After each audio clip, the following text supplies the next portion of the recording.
Diane West from Corona Del Mar, California.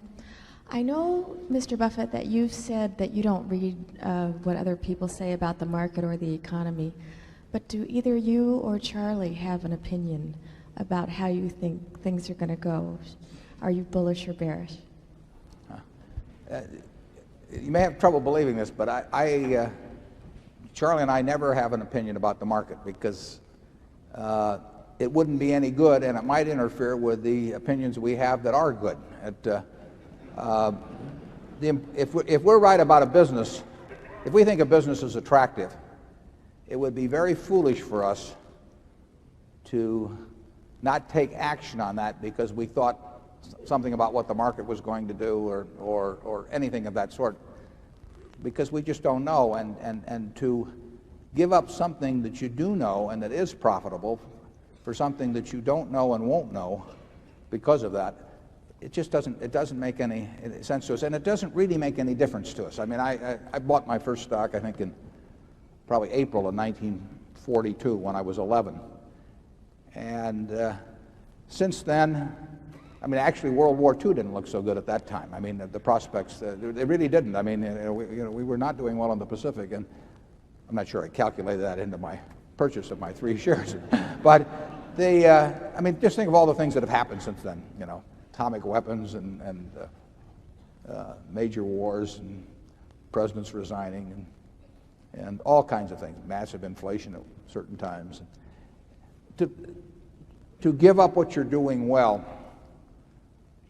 because of guesses about what's going to happen in some macro way just doesn't make any sense to us. The best thing that can happen from Berkshire's standpoint, we don't wish this on anybody, but over time, is to have markets that go down a tremendous amount. I mean, we are going to be buyers of things over time. Now, if you're going to be buyers of groceries over time, you like grocery prices to go down. If you're going to be buying cars over time, you like car prices to go down. We buy businesses. We buy pieces of businesses, stocks. And we're going to be much better off if we can buy those things at an attractive price than if we can't. So we don't have any fear at all. I mean, what we fear is an irrational bull market that's sustained for some long period of time. You, as shareholders of Berkshire, unless you own your shares on borrowed money or are going to sell them in a very short period of time, are better off if stocks get cheaper, because it means that we can be doing more intelligent things on your behalf than would be the case otherwise. But we have no idea what and we wouldn't care what anybody thought about it. I mean, most of all ourselves. I mean, Charlie, do you have any?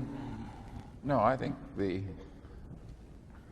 if you're agnostic about those macro factors and therefore devote all your time to thinking about the individual businesses and the individual opportunities, it's a way more efficient way to behave, at least with our particular talents and lacks thereof. If you're right about the businesses, you'll end up doing fine.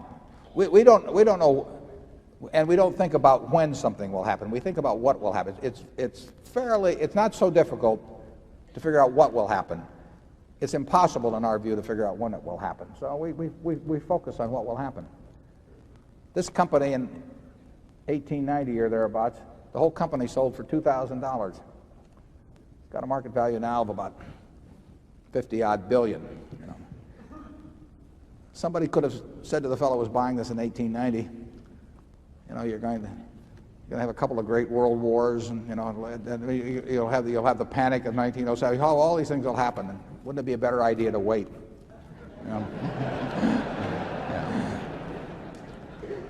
We can't afford that mistake, basically. Yeah. Zone 3.